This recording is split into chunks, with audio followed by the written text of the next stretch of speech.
इसको लेकर क्या कुछ कहना है? सबसे पहले आपके चैनल को बहुत बहुत धन्यवाद, जो आपने रात के 9:59 यानी 10 बजे रात को मेरे पास आए हैं। इसके लिए मैं बहुत बहुत धन्यवाद देता हूँ। और क्या मैं बताऊँ,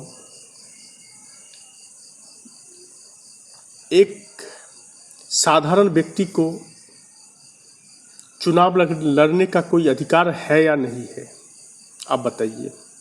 मैं आपसे जानना चाहता हूँ, क्या एक साधारण व्यक्ति चुनाव नहीं लड़ सकते हैं?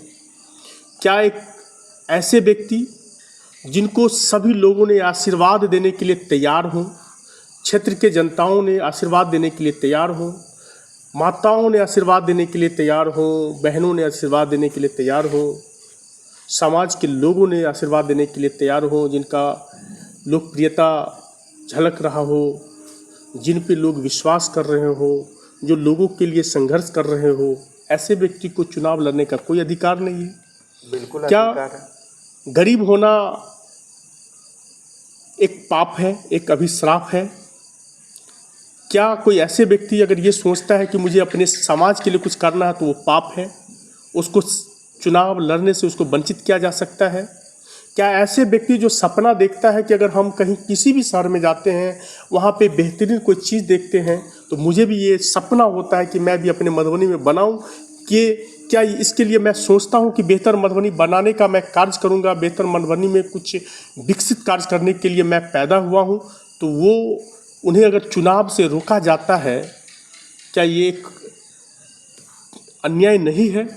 मैं आपसे पूछता हूं। मुझे बड़ा आश्चर्य होता है कि ऐसे ऐसे व्यक्ति क्यों दूसरे के प्रभाव में आकर बिना सोचे समझे, बिना जाने हुए, बिना एक्ट के जानकारी लिए हुए वो किसी को सुकृत और असुकृत कर देने का वो गेम खेल लेते हैं। मुझे ये समझ में नहीं आती है। जिस तरह से आज मधुबनी जनता के साथ इतना बड़ा छल किया गया है, आप बताइए, क्या ये घिनौनी हरकत नहीं है क्या?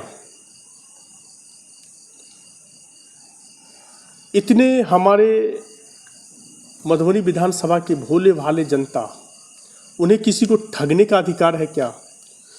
उनको गुमराह करने का कोई औचित्य बनता है क्या?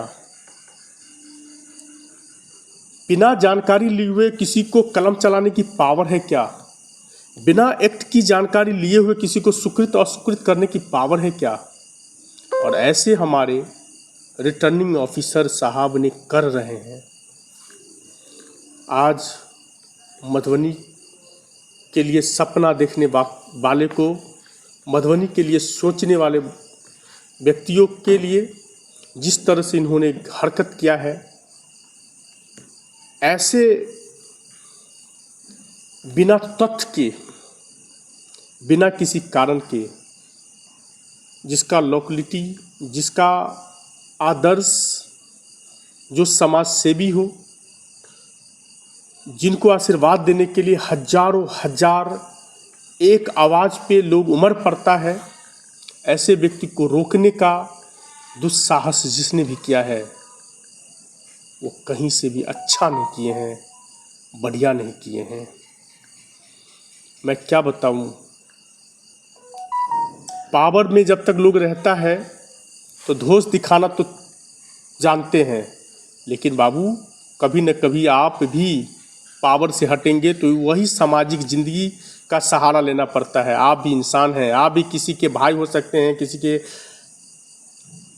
बेटा हो सकते हैं।